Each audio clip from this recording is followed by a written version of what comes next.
I think it worked. I think you can see my smile from a mile away. Oh my God.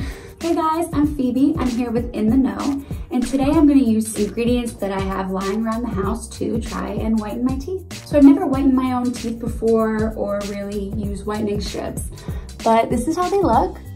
I heard that baking soda and lemon can actually whiten your teeth in just 2 minutes. But you wanna be careful. 2 is actually the magic number. You'll whiten your teeth in 2 minutes, but you don't wanna leave the solution on for longer than 2 minutes. Most teeth whiteners are a little damaging to the natural enamel in your teeth. This at-home solution doesn't have fluoride, which is a common ingredient in most toothpaste that helps to protect your teeth while whitening. So if done for too long, it can definitely be damaging. So 2 minutes.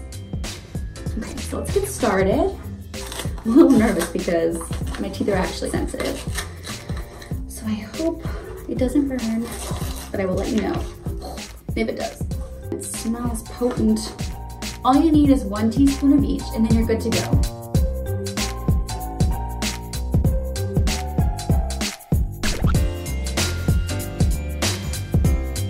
So I've got the mixture and it's bubbling and I have my toothbrush. So I am gonna set a timer for 2 minutes.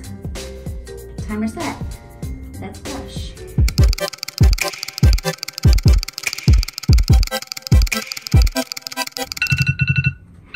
Timer and a rinse with water.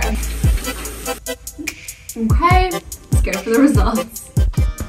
So it didn't taste great, but it's not about the taste, right? What do you think?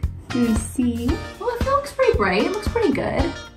I see it. I feel like I have white teeth. So that was a success. My teeth don't even really feel that sensitive, which is good because I was worried about that. I think it worked. I think you can see my smile from a mile away. Oh my God. I feel like I'm really good. So give it a try and let us know.